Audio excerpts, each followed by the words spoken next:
पेश किया है। इसके पीछे की वजह भारत की स्पेस एजेंसी इसरो द्वारा सफलतापूर्वक अपने स्पेस मिशन को लॉन्च करना रहा है। इसी कड़ी को आगे बढ़ाते हुए इसरो ने 14 जुलाई को चंद्रयान 3 मिशन लॉन्च किया। इसरो के शुरुआती 2 चंद्र अभियानों के बाद ये तीसरा अभियान है। चंद्रयान 1 को 22 अक्टूबर 2008 में लॉन्च किया गया था। इसके बाद साल 2019 में चंद्रयान 2 लॉन्च किया गया, पर आखिरी मौके पर यान से संपर्क टूटने के कारण ये मिशन पूरी तरह सफल नहीं हो पाया था। चंद्रयान 3 मिशन चंद्रयान 2 का ही फॉलो ऑन मिशन है। इसका मकसद चांद पर पानी और कई दूसरी चीजों की खोज करना है।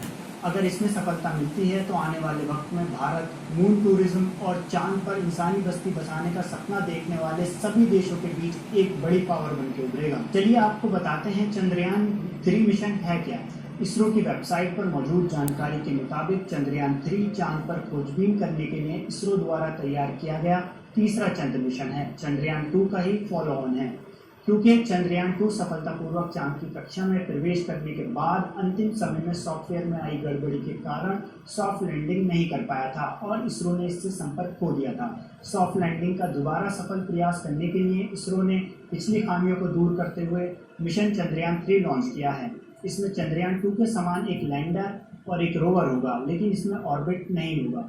अब आप ये सोच रहे होंगे चंद्रयान 3 क्या काम करेगा। आइए आपको बताते हैं। चंद्रयान में मौजूद लैंडर से लैंडिंग के बाद एक छोटा सा रोवर यानी कि रोबोट निकलेगा, जो चांद की सतह पर जाकर खनिज, पानी, तापमान, चट्टानी परत, मून क्वेक के बारे में जानकारी लेकर हमें भेजेगा। ये चांद के साउथ पोल पर लैंड करेगा। यहाँ अब तक कोई देश नहीं पहुंच पाया है। अगर सब कुछ ठीक रहा तो साउथ पोल पर पहुंचने वाला भारत पहला देश बन जाएगा। आपको बता दें कि चंद्रयान 2 से एडवांस और लागत में कम है चंद्रयान 3। इसरो ने चंद्रयान 3 को चंद्रयान 2 से करीब 30% कम लागत में तैयार किया है। चंद्रयान 3 की लागत लगभग 615 करोड़ रुपए है, जो चंद्रयान 2 की लागत से कम है। चंद्रयान 2 की लागत लगभग 850 करोड़ रुपए थी, जो चंद्रयान 3 के बजट से करीब 235 करोड़ अधिक है। 2019 में चंद्रयान 2 के चांद पर भेजा गया था, तो उसके 3 हिस्से थे: ऑर्बिट, लैंडर, रोवर। तब ऑर्बिटर की लॉन्चिंग कामयाब रही थी और वो आज भी चांद के चारों ओर घूमकर हमें इंफॉर्मेशन भेज रहा है। इस बार चंद्रयान में ऑर्बिटर नहीं है। इसरो का लेटेस्ट टेक्नोलॉजी का इस्तेमाल करना और रिसोर्सेज का किफायती तरीके से उपयोग करना भी इस कम लागत की वजह है। अब आपको बताते हैं कि चंद्रयान का चांद की सतह पर सॉफ्ट लैंडिंग करना इतना मुश्किल क्यों है। चांद पर भेजे जाने वाले रॉकेट या व्हीकल को 4 लाख किलोमीटर दूर धरती से कंप्यूटर द्वारा ही कंट्रोल किया जाता है। ये प्रक्रिया पूरी तरह आर्टिफिशियल इंटेलिजेंस पर निर्भर करती है।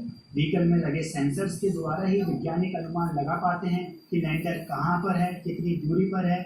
इसी कारण कई बार टेक्निकल ग्लिच आ जाते हैं, पर इसका चंद्रयान 3 में खासा ध्यान रखा गया है। इस मिशन की सफलता के बाद भारत चांद पर सॉफ्ट लैंडिंग कराने वाला दुनिया का चौथा देश बन जाएगा। भारत का स्पेस बजट 2014 में 6000 करोड़ था और सिर्फ 9 सालों में ये बजट बढ़कर 12,544 करोड़ हो गया है। इसरो ने किफायती दामों में कई देशों के सैटेलाइट लॉन्च किए हैं। इसरो को दुनिया में सबसे कम लागत में स्पेस मिशन लॉन्च करने की काबिलियत हासिल है। आज सिर्फ भारत ही नहीं बल्कि दुनिया के कई दूसरे देश इसरो से अपने सैटेलाइट लॉन्च करवा रहे हैं। इन देशों में Brazil, France, Israel, Australia, Japan, Malaysia, Singapore जैसे देश शामिल हैं। भारत ने इजराइल, संयुक्त अरब अमीरात, कजाकिस्तान, नीदरलैंड, बेल्जियम और जर्मनी सहित 34 देशों के 424 उपग्रह लॉन्च किए हैं। स्पेस मंत्री जितेंद्र सिंह ने दिसंबर 2022 में भारत की संसद को बताया था कि इसरो ने पिछले 5 वर्ष में विदेशी सैटेलाइट लॉन्चिंग से लगभग 1100 करोड़ रुपए कमाए हैं।